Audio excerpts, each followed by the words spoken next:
Good morning, everyone, and welcome to Today y Mañana. I'm Alex. This is Michael. We're very excited to have you joining us on a beautiful morning here in Charlottesville, Virginia. It is nice and warm. Summer is fast approaching. Summer is here without being too humid today. It wasn't ttoo humid. We had a couple cool nights, but I was looking at the forecast, and it was like 90, 91, 92. I said, okay, it's here. It's here. Well, I mean, next week it will officially be summer, yes. Be summer, but in Charlottesville we start early. So no more hot café con leche. It's only cold for the only next 3 months. Café con leche. Only iced. Xavier would probably still say he's a purist. He would probably still say do the normal hot café. Well, that's con if you have one of those people who like to put their AC at 67 degrees so they wake up cold. I mean, then you could still have your hot café con leche, but the minute you step outside, you're going to be sweating in about 5 minutes, and then you're going to be like, I need the ice. I want the iced café con leche. So this is a great opportunity to get your iced café con leche, settle into a nice spot, and watch some Today y Mañana, because we have some awesome guests that are going to be joining us shortly. We're going to be super excited to welcome Kathleen Belcher and Daniel Belcher from the Charlottesville, doing the Music Man here at the Charlottesville Opera on the show, so we're super excited for that. Already got some people tuning in. It's not surprising, Nicholas Urpí, huge opera fan, is tuning in. Dr. Elizabeth Urpí watching the show this morning. I did see a couple other likes here that I think were already liked in the show this morning, so we will be sure. Wow, we're popular already. We just opened up. Oh yeah, we know. We just started, and we've already got some people tuning in. Triple Oaks Farm, we had had them on a couple weeks ago. They were watching the show this morning. Bryson, so right? Appreciate that. Yep, absolutely. So we appreciate them tuning in this morning and watching some Today y Mañana. So we, as always, send us any questions, comments. Monica Miller from Montana joining us this morning. Thank you for tuning in. So as always, we love all our fantastic guests from around the country, and sometimes, if we get lucky, from around the world. So we are looking forward to that. Of course, a couple shout-outs. Thanks, love being here on the I Love CVille Network. Thank you to Emergent Financial Services for presenting our show, and of course, our great partners at Charlottesville Opera, Craddock Serious Insurance, Matthias Realty, and Forward Adelante. So we are looking forward to it. Glad to be on here with you. I'm happy to be here, Alex. We were talking on the preview, I guess, before that it had been a while since we were the dynamic duo on the show. Absolutely, absolutely. So it's always good. Yes, I'm very comfortable in this chair. I don't have to do all the hard work. Alex has to do all the hard work. I just get to ask a question every once in a while. Exactly. You get to open, close, control the. You get to pull the Xavier and just come in with your range. Exactly. Exactly. I'm forced as the host to. Yeah, but you're so good at it, though, Alex. That's the problem. If you weren't so good, maybe other people would take a shot at it. But at that point, you're so good, it's no one else wants to challenge you. It's like the Lion King. You're the Mufasa. Yeah, I wouldn't go that far. You're the Mufasa that's hosting. I wouldn't go that far. You gotta be careful. Nick's gonna scar you or something. Exactly. But I love doing it in part because we get to talk to so many amazing people, and two of those amazing and talented people are going to be joining us right now. So I don't know about you, but I'm ready to jump right in. I'm ready.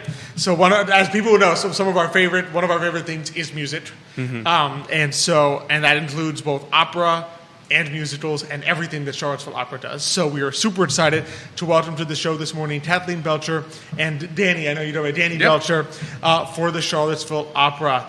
Kathleen, Danny, thanks so much for coming on this morning. Great to be here. Thank you. Thanks for having us. So for those who haven't met you yet, because obviously, Kathleen, you're going to be directing such an important role. We interviewed some directors for the director for the musical last year, and it's just so much that goes into it. Huge role for the Music Man. And Danny, you're going to be performing as the main lead in the Music Man, one of the two main leads in the Music Man. So, but for those who haven't met you yet, maybe start by telling us a little bit about yourselves and how you first became interested in performing and also in directing. Great, sure. I'll go first. It's great to be with you guys this morning. Thank you for hosting us, and we're thrilled to be here with Charlottesville Opera these 3 weeks.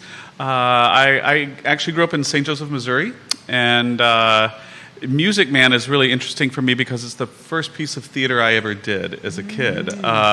My grade school music teacher was the music director for the local community summer theater.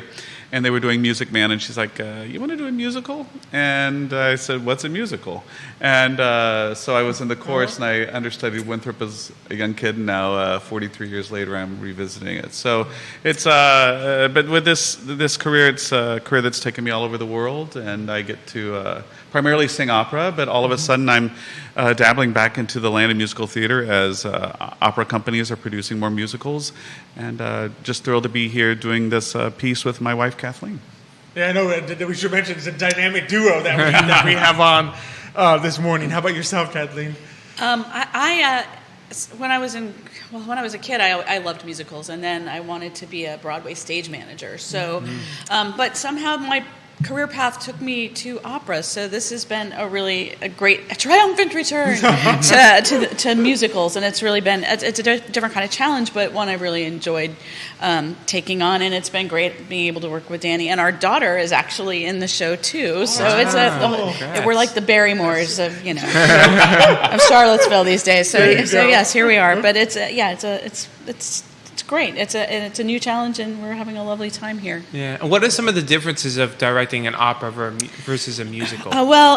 Even though they're both, centered with the music is the center of the piece, I think the most challenging thing, and Danny had alluded to this, is the choreographic part, which I don't have to do in a musical. We have a great choreographer, Casey Turner, who is doing the choreography. But I think that's sort of the challenging thing for me is trying to integrate those pieces that I don't normally have to do in an opera very often. Yeah. Casey is watching the show this morning. Thanks for tuning in, Casey, as well as B. Anderson. Thanks for tuning into the show this morning. So, Kathleen, you've directed for operas I read the bio like La Scala and Teatro Real in Madrid, and now you're at the Metropolitan Opera you've done. So what drew you to the Music Man? What was it about it that drew you to it? It's a new challenge for me, and the opportunity to work with my family is really compelling.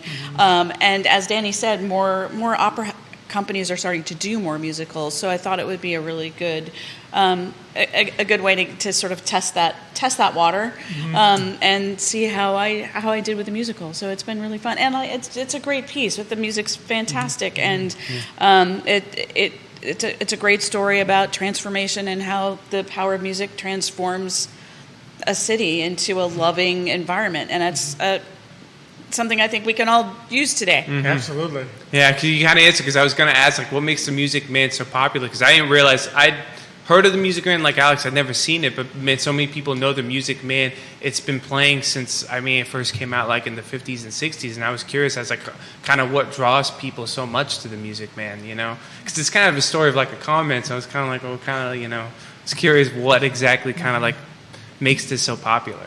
Yeah, I think the story is a lot of fun, and the idea of transformation. I don't even think it's just the city. I think it's actually the character of Harold Hill, who is essentially a con man at heart.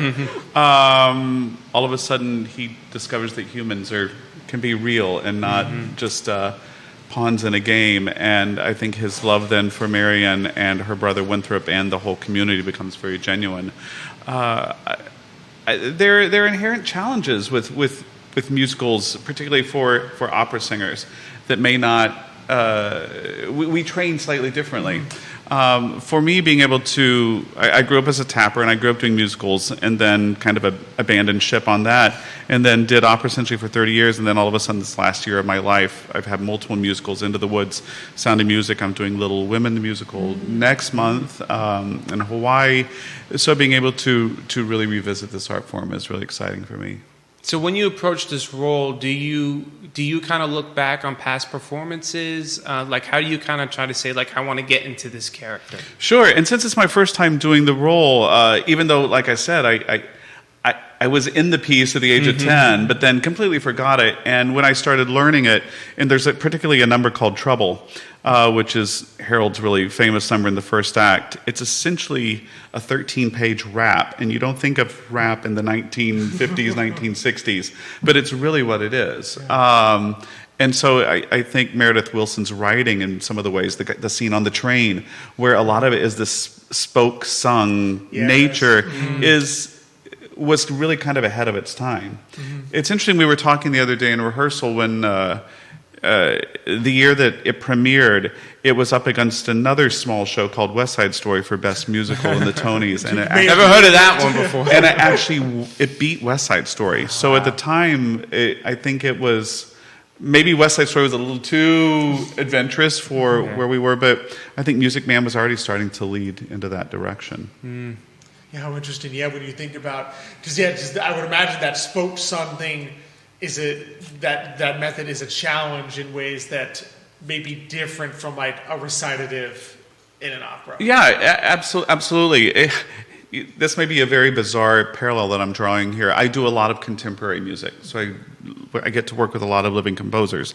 And the compositional style now is sometimes you're singing fully, and sometimes you're whispering, sometimes you're screaming, sometimes it's more declamatory, sometimes it's spoken. And so in many ways, it's exactly what Meredith Willson asks of Harold in this. So I'm able to kind of cross-pollinate, shall we say. Yeah, just to take the newer music that you're working with and apply it to something that was written back then, but it works. Yeah, completely works. That's fantastic. So I know one of the exciting things is you mentioned Harold, which is going to be your role. You know, the con man who changes over the course of the story. But obviously his love interest is going to be Marion Peru in the story, and she's going to be performed by Lindsay Ose, whom you've both worked with before. So what's it like working with Lindsay? Oh, Lindsay's fantastic. She's a great artist and a really good human, which is always a good combination. And she brings this joy to the character and to the rehearsal room that's really welcome. I did a traditional opera with her a few years ago in Orlando, and I think she meets these challenges equally to the challenges that she faced with that particular piece. But and she's very game with the whole dancing thing. She and Danny dance together, and I think they have a really good time. But I think it's a lot to ask opera singers to do some of that stuff that they're not used to doing. But they're both really good at it, and she's great at delivering dialogue, and she's really good with kids. She has to deal with our young actors who are playing Winthrop, and she's particularly good at it, especially she's a new mother, so she's got a 3-month-old baby at home, and she's coming to rehearsal 6 hours a day. So go Lindsay. But yeah, no, she's great, and she's a wonderful Marion. Yeah, it's funny you mentioned the kids, because that was kind of like my next question. You have a lot of children in the musical too. Like, how is it kind of like we're working with all the local kids and everything? It's great. They've been really good. They're really well prepared. They're very excited, very excited to be there, and they bring a lot of energy to the room, which is good. And I think they're having a good time and maybe learning something too. Yeah, because we have there's 2 young guys playing Winthrop. There's actually 4 young ladies playing Amaryllis. And then other kids in the chorus, so there's a lot of community investment within there with the kids and their families. So when you say there's multiple, you're saying that like different nights, different nights. Exactly. Okay.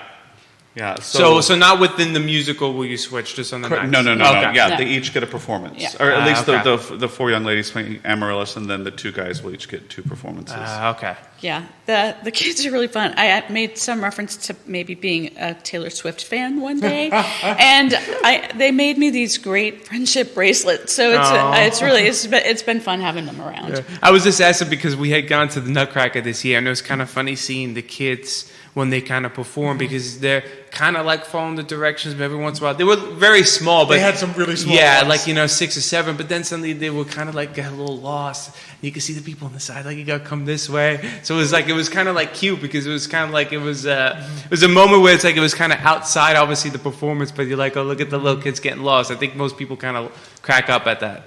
So Does you have a balance here? Because obviously the part of the premise is that Harold is there to supposedly set up a boy band, and so you've got obviously a couple main characters who are kids, but then you have like a little choir band. And I'm just interested, as a director, is there like a balance between like the spontaneity the children bring, but also like keeping them somewhat? Yeah, you have to sort of, it's a lot like herding kittens. You have to sort of, manage them into the box, but and get them to do what you want them to do without being, dictatorial, right? So and to not squash the creativity. So it's trying to like channel the creativity and harness it in a way that is beneficial to the show. But they really have brought a really high level of professionalism to the process, and and they come in prepared and eager and curious every day. So it's us adults can learn a lot from them, actually. Yep.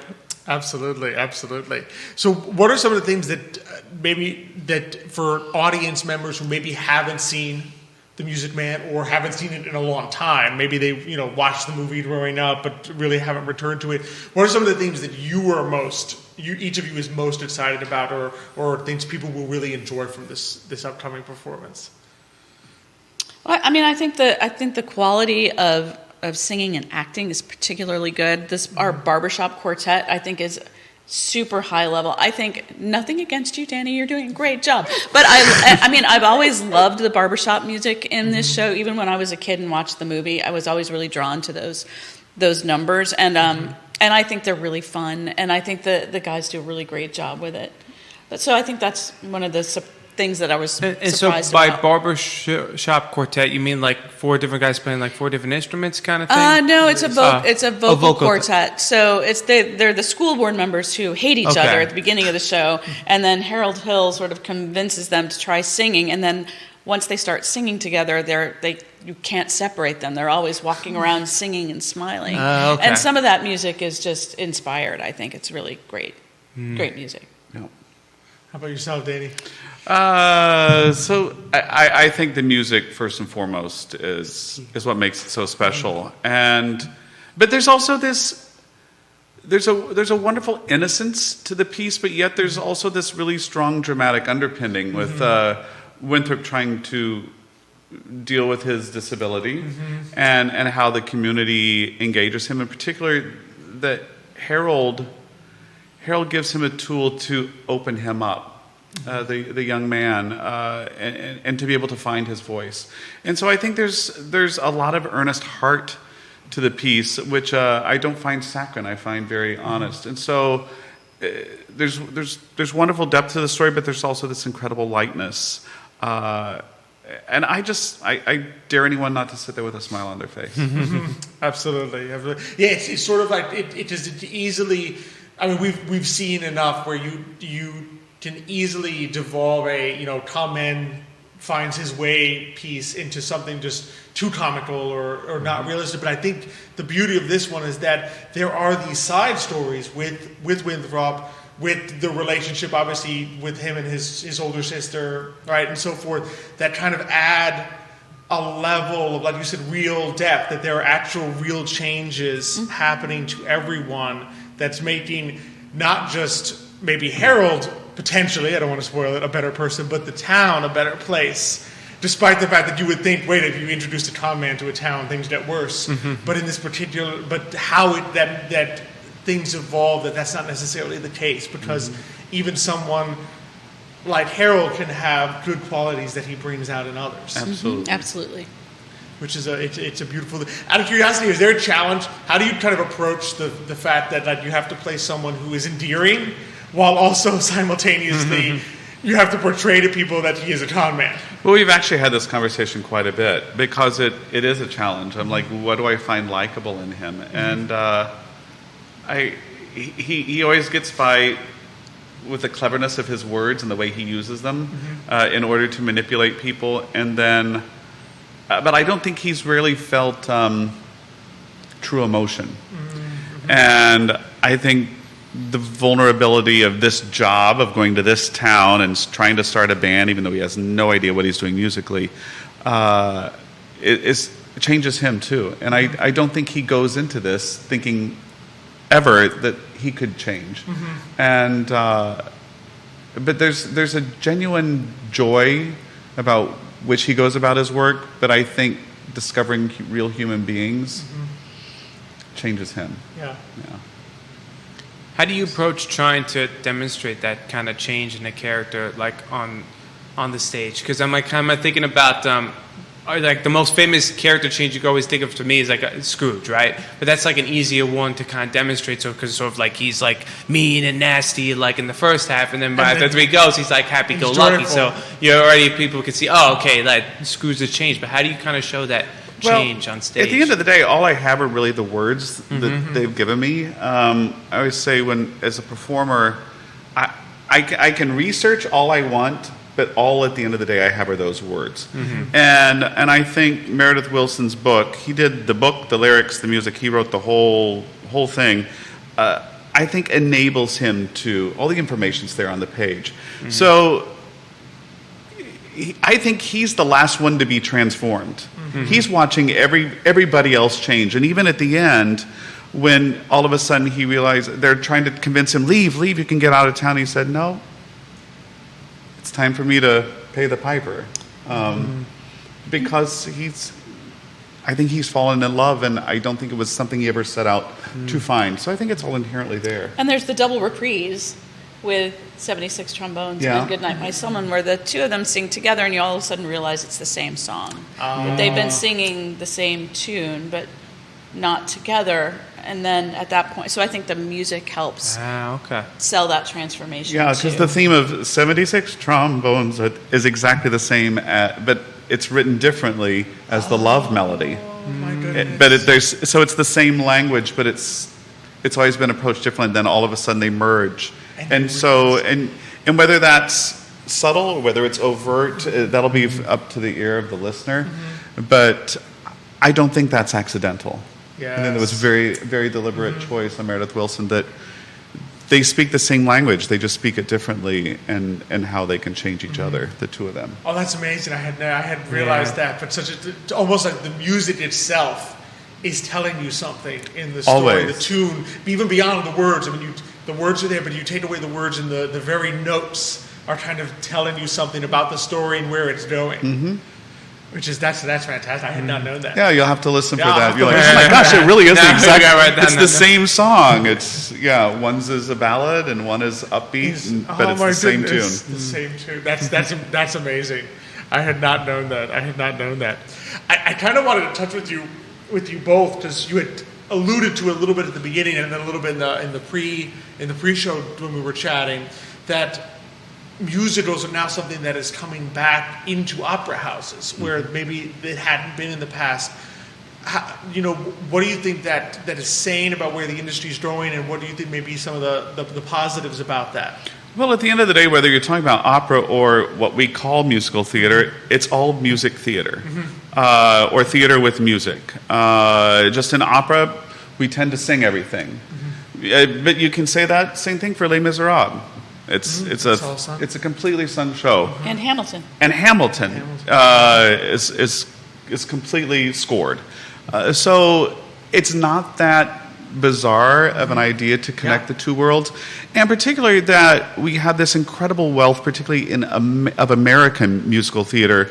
Opera companies are starting to explore, what is it if we have completely operatically trained voices?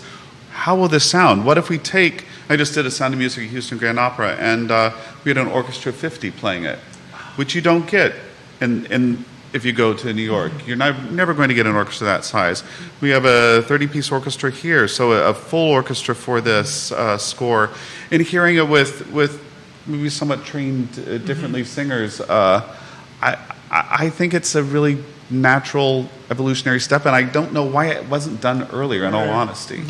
Yeah, and musicals are our folk music, right? So it's just like the older Baroque operas would have been popular music for that time. It's like you said, it's a natural transition. Now, do I want to hear opera singers singing Hamilton? Maybe not. But so I'm not saying that every opera is going to necessarily transfer to the opera house well, but there are those that really can. Well, we think all the way back to Mozart's Magic Flute. It's essentially a musical. Yes. It's number, dialogue, number. They call them Singspiels, which is sung plays. Operettas, the same way. When Charlottesville did Merry Widow a few years ago, it's a musical. It's a song and dialogue, So it's actually not that far of a reach. But for some reason, for I think a period of time, opera houses are like, we have so much operatic repertoire we want to produce. Why don't we leave the musicals to the other? Well, then I think people finally started asking, why not? It's just music theater. Why aren't we doing both? And so I think it's really savvy that the company here really, I think it seems like part of their mission, at least it has the last several years, that there's always a musical balance with an opera. Yeah. It's like you said, I think sometimes we have a tendency to try to put things in boxes as opposed to seeing them as a continuum. And it's like, well, the continuum, I mean, like you said, you've got your musicals and your operas, every Wagner, I mean, they never stop singing. But then I remember first time I saw Don Giovanni, and I was very young to opera. I had heard some others, and I heard mostly Don Giovanni. I'm like, wait, in the middle they start, sing-songing, and then the harpsichord goes bring every 5 seconds. And I said, that's kind of like a more musical because they stopped singing. He started like sing-songy talking, and then you hear some operettas, and he's flat out just talking. He's not even sing-songy talking. He's just talking, and so you realize, well, there is this beautiful continuum there, and anything that can bring people who maybe still young people may think of opera as being this box, and to say, well, no, there's a journey that may lead you to a place where you can really appreciate maybe a completely sung, a completely scored opera, but you got there slowly. You started with musicals that maybe were a little more folksy, you got in touch with, and then maybe you went to go hear something that has recitatives and arias, and then finally, I mean, if you can dedicate the 6 hours, you get to Wagner. But you kind of is a continuum that you can appreciate. Yeah, and it's interesting because if you actually talk to most young singers, like where did you start? How did you get into this art form? And a vast majority say, oh, I did musical theater as a kid. I did musical theater growing up in school. I did choir in school. But musical theater was always a part of it. So I think it's a very natural step in the direction towards opera. Absolutely. That's fantastic. So did want to give you both the chance. I mean, both of you are doing so many amazing things, both here and elsewhere. Anything else upcoming for the two of you, where you'll be next, where people can look out? Sure. We stay busy. We actually, last fall, we just joined the faculty together at University of Houston Moore School of Music. So Kathleen runs the opera program, and I teach voice there. So that was one big change in our lives. But as soon as we're done here, I go to the Hawaii Performing Arts Festival to teach and actually perform in a musical, Little Women, the musical. And Kathleen goes to Munich, and you can tell about that. Right. I'll be working at the... or observing, actually, at the Bayerische Staatsoper on the Pelléas and Melisande, which I will later direct for the Dallas Opera in November. Okay. Wow. So, yes, I'm going to go and... That's exciting. Yes, That's exciting. good luck. Lots of little French opera, yeah. Yep. Well, our viewer, Monica Miller, that she's originally from the area of Bavaria, so she'll be very excited. She probably knows in Munich where that is. She'll know what that location is. And then Kathleen's back at the Met next year to direct the Barber Seville. I'm back at Houston Grand Opera for West Side Story. So we stay plenty busy, and then we cheer on our daughter from afar. Absolutely. Where is she performing at right now? She's at school at Oklahoma City University, so a big musical theater school, and she's here with us. Then she goes to Hawaii to do Little Women. Then she'll be back in school. You'll be with her in Little Women as well. That's awesome. That is awesome. There as well. We did. Michael and I we're brothers in case you did, so we know the family business part well. It's always a joy. Yeah, but we don't go to Hawaii for our... No. We need to Well, you should. Absolutely. We got to do a show in Hawaii. That's what we got to do. There you go. On location. Location. A couple of shout-outs. Ricardo Cruz Duran, thanks for watching the show this morning. So this is fantastic. Where can people... I have the dates for where people can get tickets, which I'll say in a moment. But where can people, if we want to just kind of follow you both, learn more about you, what's the best way for people to do that? I actually have a website, danielbelcherbaritone.com. And you can follow me on my manager's website, which is stratagemartist.com. And Danny is also... We're both on that roster. And Lindsay's on that roster, too. Yeah, we all are. Perfect. Mm-hmm. We're all... stratagemartists.com. Mm-hmm. Perfect. And then as for this coming weekend, it's going to be next weekend, so June 21st at 7 p.m., June 22nd at both 1:30 p.m. and 7 p.m., and June 23rd at 1:30 p.m. You don't take 4 times, okay? Big day. Twice a day. That's a big one. So you have 4 amazing opportunities to see this. You've got your matinee shows, you've got your evening shows. CharlottesvilleOpera.org. You can find tickets. You can also find them at the Paramount Theaters website. But also, if you go to charlottesvilleopera.org, there are links to Paramount where you can get your tickets and find out about everything going on at Charlottesville Opera. So be sure to check that out again. Basically, it's a Friday, Saturday, Sunday. It's 7 p.m. on Friday, 1:30 and 7 on Saturday, and 1:30 p.m. on Sunday, not this coming weekend, but the following, 21st, 22nd, and 23rd of June. So it's going to be fantastic.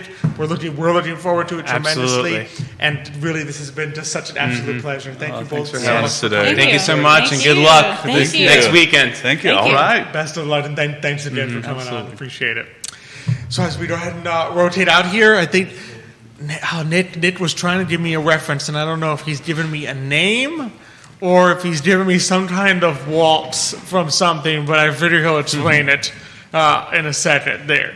So he knows more about opera than I do, Yeah, but it's fantastic. What's Looking forward to it. Absolutely, It's absolutely. probably going to be a bomb that weekend. it's going to be a huge success. Oh yeah, Linda Volsa is one of the viewers watching our show this morning. Oh, so okay. thank you so much. It's such a beautiful sounding name. I thought it was like the name of a song. So Linda, thanks for tuning in this morning. We appreciate it. Yeah, no, always a joy to just talk to the amazing artists that work with Charlottesville Opera. Yes. And Kathleen, Danny, definitely some of them. So we appreciate that. Yeah, it's gonna what a weekend for them. I mean, I know, wow, a there's lot 2 of work. shows in one day. 2 shows in Wow, a I day, 4 in a can't- weekend. Yeah, I can't even fathom that. The work that goes in. They Yes. work Well- hard. I mean, Nick has been to some of the Yes. the dress rehearsals, right? And Yeah. he says sometimes you go to these performances and you just see the talent on display, right? And you forget the work that goes in it, not just from the performer side, from Danny practicing, right, but also Behind the scenes. the director behind the scenes. Well, think about it. They have to do like costume changes probably at some point too, whatever setting One, changes. and Nick was telling me last year for when he went to the dress rehearsal for Tyson Tulls, just even the dress rehearsals, the one before the final performance, the director cut in and move that. Let's move this. That street lamp needs to be in a different place. We got to do this part a little faster. You have to move here. There's just seeing so many Yes. things that need to come together. And I would imagine the challenge, a little bit extra challenge for Kathleen this time. And you have a little group of children. You have this boy band. Yeah. That super professional. You know they're going to be great. But like you said, you want to capture, like you said with your reference to the ballet, you want to capture a little bit of that spontaneity. Of You kids. do, but don't you wanna also need to stifle control them. it, though. Exactly. I mean, You at have the to same time, control it. you're in a professional play. You don't necessarily want the kids kind of wandering Yeah, you don't off. want them and- just walking around the stage. You know, because like it happened a little bit in the Nutcracker Ballet, but because it was sort of like a lighthearted family thing, everyone laughed. You didn't mind. But in a play, you have to kind of reel it in, and we know how little kids can be. It's like Yeah, exactly. it can be tough. Yeah, ruin it without, like Kathleen said, without stifling their creativity. Yeah, so they're not like this, Yeah, you you know, don't have to little be toy stiff soldiers, little yeah. mini people. You know, you want them to be kids, but in a different way. So, but it's going to be really awesome.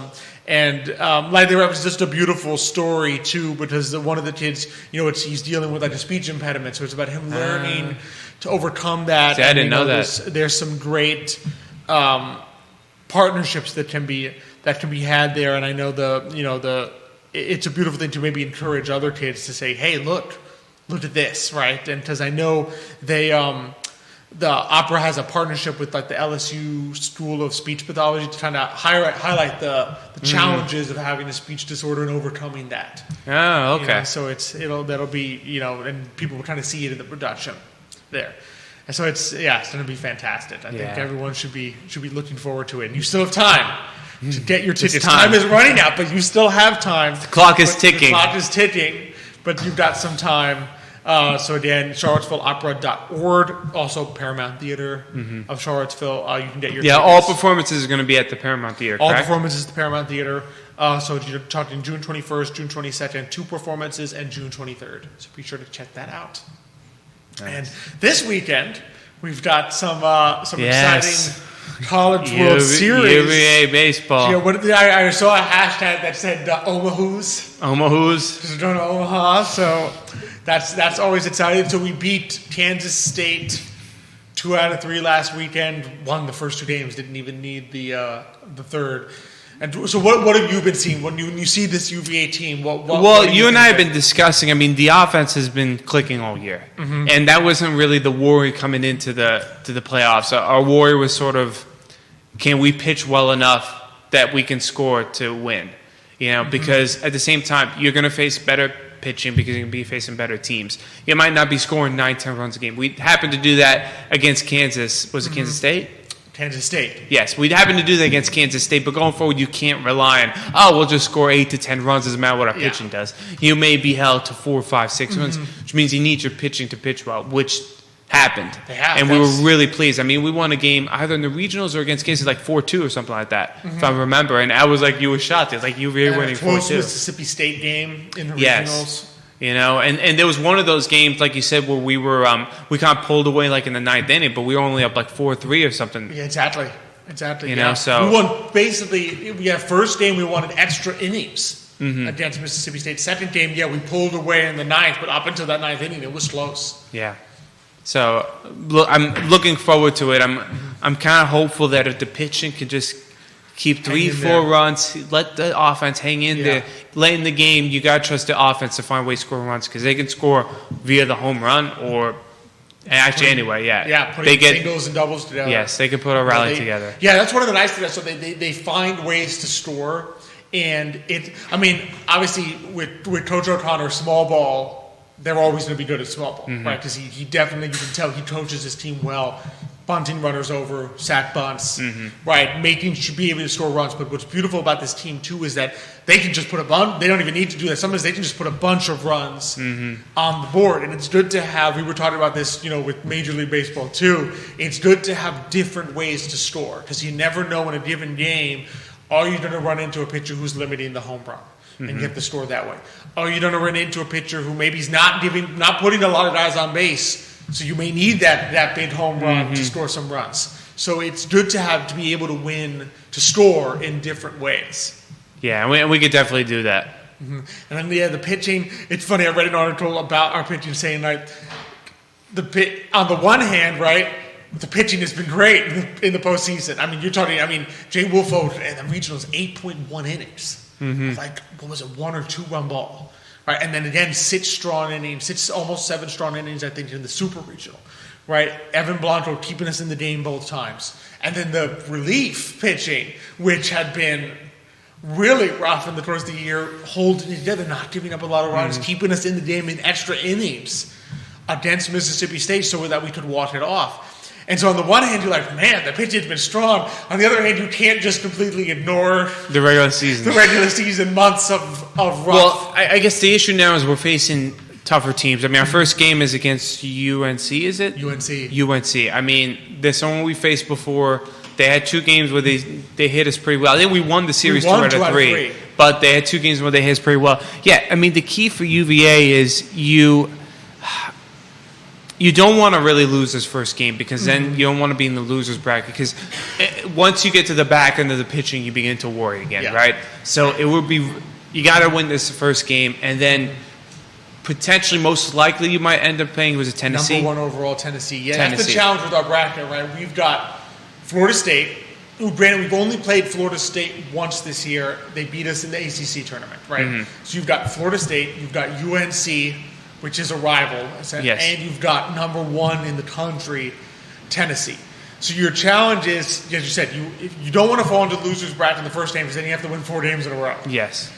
And then, but then you've also got the thing where in the second game, you've got potentially Tennessee, or the challenge if you fall in a loser's bracket. You do not want to end up in a loser's bracket if Tennessee loses that first game. Because now you've got to beat the number 1 team in the country in the loser's bracket. Well, but that shouldn't happen. You'd hope that certainly at that point you'd beat Florida State. Yeah. But I think ideally if you just look at UVA, we worry about the pitching, which means that, your top 2 starters are the ones where you really want to win the game because you're not exactly sure how the back end's going to do. Exactly. You want to give yourself, you really want to be in a scenario where going into the third game that you need to win, you only need to beat probably Tennessee one out of two times. Exactly. That's what I was thinking. If you can win those first 2 games, right, and one of them might be against Tennessee, but if you can win those first 2 games, then you put yourself in a scenario where you just have to beat Tennessee once. You don't have to beat them 2 times again. Yes. You just have to win one of those and last you can 2 kind of games. hope that, okay, hopefully the offense shows up in one of those games. Because you never know what happens if pitcher pitches really well and you get shut down. Now you kind of look at saying, okay, now it's a do or die game. Exactly. You really want to at least give your offense a chance to kind of show up because they've been winning for this team all year. Exactly. Well, the nice thing is that, like we said, the offense is good enough that you feel like you do not need your pitchers to come in there and give up, 1 or 2 runs. You could win. We could win games where we give up 3-4 runs. Oh, yeah. The thing is, we can't get blown out so big early that you put ourselves in a hole. So I remember that the tricky part playing in Omaha is that the stadium's a little bigger, right? Now, but the good thing for us is, we hit a lot of home runs, but like you said, you look at top on line, if it's like 1 through 8, we're batting well over 300. So they can string together rallies. So I think that's going to be key for them because you might not be able to hit that go-ahead 3-1 homer, but you can string together the rallies to kind of get big innings, and that's probably what you're going to need if you want to beat some of these teams. Put a couple of big innings on the board because you might not have too many opportunities. You got to cash in when you get one. Exactly. So that's the team. I mean, the one thing I will say that is a little bit in our favor is Disharum Park. Also has a very deep center field, and we've hit some homers there. So, all right, Omaha's big everywhere, but we do have a deep center field that's over like 400. It looks there's a 4. So. The deep part, but it may even be like 410, 415. So there's a deep part of the park, and I've seen some homers we've hit there. So we can hit some deep long balls if we need be. We're not a team that'll die at the warning track every time. But like you said, we can score in different ways. Yeah, and they got confidence, the team. So I think even down late in the game, I think they feel like they can come back and win it. So that's key. And again, we've talked about this. The pitching, you got to keep it close. At least keep it within 2 runs. Exactly. 3 becomes a little difficult, but definitely at least within 2 runs, the offense can come back, even in 8th, 9th inning. Especially when we get into the bullpens. Yes. Some of these teams. I mean, we got some runs even against some potentially MLB caliber arms, and so you keep us in deep, we will break through if you give us a chance. Yeah, I mean, you and I talked about this. I remember hearing John Smoltz on like a thing, and he was saying the thing about when you're using a starter versus bullpen, if you have a starter who's going deep, if he's on that day and he continues to pitch, it becomes hard for that offense to hit him. When you suddenly have to use 2 or 3 relievers, 2 of them might be on that day, but now you get into that chance that one of those relievers isn't on. He walks a couple guys, he's falling behind. That's your opportunity to kind of like grab the game by the throat because you could get a couple big hits, you get 2 runs on the board. Now they got to take him out and bring someone else in. And now that guy's coming in with runs on base, which is very different. Exactly. It's a stressful situation, and that's when you could really kind of pound on them. And that's why it's key to really try to get to the bullpen if you can. Exactly. And we've shown the ability to do that. I mean, we scored a bunch of runs late against Kansas State, and we scored I'm pretty sure we scored 5-6 runs in that 9th inning against Mississippi State. Well, that's how we kind of really won those games. It really was kind of like, we did a good job against the Stars, but once we got to the bullpen, that's when we mashed. And put the game out of reach. Put the game out of reach, Which is what you want. You make Alex, this year, we don't. You make Alex save a couple of hairs because he gets less stressed. Bottom of the 9th, with the other team up to bat is very stressful. Alex's theory. Remember, the Alex theory is in baseball. Don't even bother watching when the other team's up to bat because nothing good can happen. Nothing good can happen. Exactly. Yeah, it's not like football or basketball. It's like football you can throw a pick 6. Basketball means it's no back and forth, but in baseball. And when the other team's up to bat, nothing good can happen. So. Exactly. Kevin Higgins watching the show this morning. Thanks. I think he's got my philosophy. I'm going to buy what he is saying here because he says UVA baseball is peaking at the right time and has O'Connor as its coach. I think Omaha is going to learn what Oahu is. So, I hope so, Kevin. From your lips to God's ears. Yes. Amen. We are hoping for that. Absolutely. But I think you're right. I think people may be underestimating us because we're like 12 in the country as opposed to, you got your 1, 2, 3s that are there. But hey, anything can happen. I mean, number 3 Arkansas, we should have been playing them last weekend. They didn't make it out of the regional, so. Listen, in my opinion, we'll probably top 3 offense of all college baseball, if not number 1. I mean, it felt like this season we were scoring 9-10 runs a game. It was unbelievable. That's the interesting part for me. I think you're right. We're top 5 easily offense in college baseball, and obviously pitching we're nowhere near the top. But if we can be pitching well at the right time, if this pitching can hold out, this pitching in playoffs has been top 10 in baseball. Yes. So. And like Kevin said, maybe if you peak at the right time, you just get a little hot at the right time, that'll carry you. So. Exactly. Keep our fingers crossed. Keeping the fingers crossed. And, again, we have a good coach, too, which always helps. He's a coach. And when's the first game? Tomorrow. Tomorrow, okay. Tomorrow, first game. So it's going to be Friday, Saturday, Sunday. So be on the lookout for that. Be on the lookout for that. And for that this weekend, and then the following weekend, you can calm yourself down by going to watch some beautiful Charlottesville opera. Yes. So again, charlottesvilleopera.org. So this has been a great show. Always really love talking music with you. So many great viewers. Really appreciate today. Max Cook, thanks for watching the show this morning. Vanessa Parko, thanks for tuning in this morning. All our fantastic viewers, we appreciate all of you for tuning in and sending us your comments. So really appreciate the great viewership that we have. Appreciate Judah behind the camera making us all look good. Appreciate the I Love CVille Network, Emergent Financial Services, Charlottesville Opera, Craddock Serious Insurance, Matthias, Realty. Thank you for being with me. Thank you for having me, Alex. Always a joy. So I don't know if it actually would probably be Xavier and might be Xavier. We'll see. We'll find out, and you will find out. It's one of the beauties of today in Mañana. You never know who's going to be on. Exactly. I'm just gonna hope I'm not in that chair next week, but that's okay. We'll find out. We'll find out. But we look forward to seeing you all next week. But until that time, as we like to close it out on the show, hasta mañana.